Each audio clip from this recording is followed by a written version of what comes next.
My name is Hendrik Boury. I'm 32 years old. I live in London, but I'm originally from northern Germany. So I'm originally a middle distance runner when I was a teenager, then transitioned to marathons and ultra marathons in my late teens and early 20s. And then in 2020, so when Corona hit, I heard about Backyard by just following Lars and following like the Barkley marathons and seeing, okay, there's like a route into Barkley marathons if you win this like weird thing that's called a Backyard Ultra. So just heard about that through that kind of like Barkley marathon curiosity. And then I saw that there's like this pretty decent Backyard Ultra in Suffolk in England. So it's just like 2 hours north of where I live. So I've tried that out. Got postponed a couple of times because of COVID, and then happened in October. It was a super rainy, miserable kind of weather, but it was an amazing experience, like super friendly environment. So I fell in love with it and have done it every year since then. Did the German Championships last year, which I won, and then did Suffolk again this early June, where I've done 81 hours, which is my personal best so far. I think what's most attractive about it is that you are able to collaborate or like to run with loads of different people that you would normally not be running with. Like it doesn't really matter what kind of level you are, whether you're normally like back of the pack runner or like front of the pack runner. In the backyard, you're all on the start line again every single hour, and you can talk to pretty much everybody, every nationality, every kind of like level, experience, and that's super intriguing. So that's on the one hand. And the other thing is that it's quite a collaborative kind of sport because you do try, like in the end of the day, most people do a backyard because they want to see how far they can go. It's not necessarily to win it. At least that's until you're down to the last 5 or 6 people, I guess. And because of that, like everybody wants to help each other and wants to like push or help each other push to the next yard or like push your limit a little bit further. And that I find quite inspiring because running is quite a solitary sport normally. And in the backyard, it's actually more about the team and it's more about like helping each other and also for the crew to help you. So it's again, like it's a team effort. So that's quite exciting. If you look at actually my performances, it's quite intriguing to see like how much experience can help you. So I've done like 30 hours, 31 hours, then I like did 42, 46, and now 81. So like you can see an interesting progression there over the years. And that's mostly down to experience and maturity, I think. So I think if you do backyard for the first time, you're not necessarily going to excel immediately. I mean, you might, but there's like loads that you can learn. In terms of what kind of runner I am, I try to be consistent. So I try to go for like 48, 49-minute loops most of the time. Try to have like a decent amount of sleep, making sure that I get enough nutrition and not to fluctuate too much. And also, so that's the kind of runner I am, I guess. And in terms of like what I've learned or what I still need to learn is like in the last backyard that I've done in Suffolk, like my team and I, we've done really well together, I think. So Matt Blackburn, who's also running today in the World Championships, he's been crewing me, and also Andrew Smith, who's my crew today in the during the World Championships.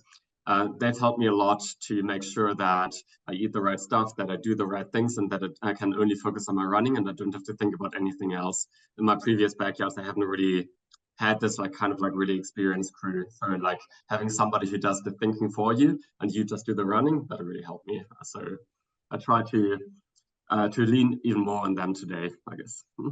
If I compare backyard, I would compare to like the really long races that I've done. For example, Swiss Peaks. It was a 225-mile race in the Swiss Alps.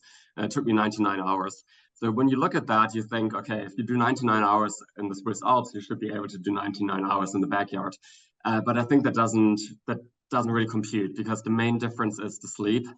In the Swiss Peaks, I was able, if I was really tired, I was able to sleep an hour and a half to really recover.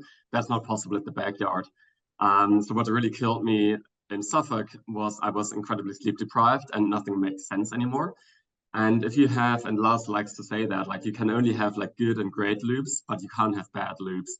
And that's the thing. If you have like a down, if you have a low point, you're out of the race in the backyard. If you have a low point in a normal race, you just sleep a little bit, you eat a little bit, you recalibrate, and then you go again. And that's okay.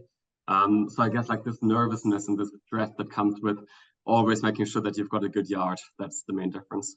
So I qualified in October 22, so last year, in the German championships. So as you know, with the national championships, the top 15 runners have been invited to race. I was seeded number 2 behind Michael Ohler, who's a brilliant German ultra endurance runner who's also running at the 24-hour World Championships this year. So great runner. So I basically got to the German championships with the motivation to help him to run or help the German team to run as far as possible. But in the last couple of loops, like loop 44, 45, 46, it kind of became apparent that because Michael and a couple of the other guys had loads of other races before that, like at that point, it's not going to be enough for them to push much further. And I felt really fresh. So in like lap 46, I just found myself running by myself and did the last loop in like 32, 33 minutes or so. And like, so I was really energized and I had like loads of energy left actually. And at that point I thought, okay, it's not only that I qualified for Tennessee, but I think I can push much further than those 46 loops, which I've then done with the help of Matthew and Andy in Suffolk a couple of months later. When you said that in Suffolk, nothing made sense at one point, can you explain this physical state you were in? It's super weird. I mean, as an ultra runner, you're used to running through one night or 2 nights. So normally my first night, I got like some slight hallucinations, like stones pulsating or stuff like moving a little bit is fine. Second night, you're more creative. So like villages appear or like people appear that don't really exist. So that's getting more fun. Third night then became super surreal because like the whole environment kept changing every couple of minutes. So it wasn't that I saw a couple of hallucinations every now and then. It was more that the whole world around me changed. And every now and then I thought I was in like a computer game or something. Like I've totally forgotten that I was in a backyard. And every 5 minutes or so, I need to remind myself of what I was actually doing here. I actually wrote on my hand, I'm doing a backyard race because I've forgotten that I was doing that. So this is like a learning for me next time as well. If I'm in this kind of stage, I need to make sure that I'm running behind somebody else, or like that we help each other. Because at that point I was by myself in the forest. Oriel, the other guy, was either ahead of me or behind me. We didn't really work together, which yeah, we should have done at that point. And then I just got lost and like kind of I didn't really know what to do anymore, and I thought it was not safe anymore to continue, so I just turned around. Yeah. In Germany at the German championships, like Sunday night, 2 a.m., I felt really bad. And like for 4 hours or so, I thought, okay, the race is done. And then suddenly, like at 5 a.m. in the morning or so, I felt much better and was really motivated and really, really keen to win. Similar to Suffolk, like Monday morning, like I made sure that I didn't drink any caffeine, any coffee, any Coke or anything like that until Monday morning. And then Monday morning, having gone through like a fairly difficult Sunday night, I drank some coffee and I felt like really good again and like had loads of energy and was really buzzed, really excited. So I think it's these kind of moments when you feel you come out of this runner's low or you come out of this like ditch and feel really excited again. Like those are my favorite moments.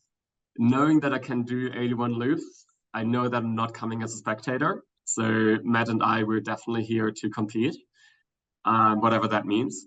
But I mean, there's 75 brilliant runners, and I'm sure like at least 50 of them are there to be in the top 10 or coming to like do really like to be there for as long as possible.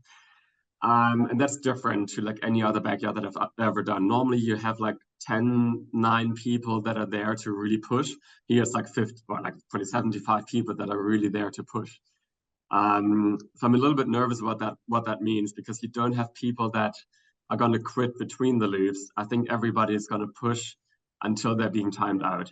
And that's going to create a really different dynamic and a really, really interesting one, but it's going to be a really tough race for sure. Or like, I mean, the 100-hour guys they're running for like 4 nights and a bit more, 4 nights and change. At some point, this is getting a little bit difficult, I think. Like I've talked about sleep deprivation already, and like it's not great for your mind. I think like at some point, sleep deprivation is just going to get you. I don't think it's going to be a physical limit. I don't think it's going to be legs giving up, to be honest. Like as long as these top runners are staying healthy and they don't have any injuries, they can go on until they fall asleep. I think the sleep deprivation is definitely the main thing. So you can probably go on for like 5 days or so, like 100, 120 hours or so.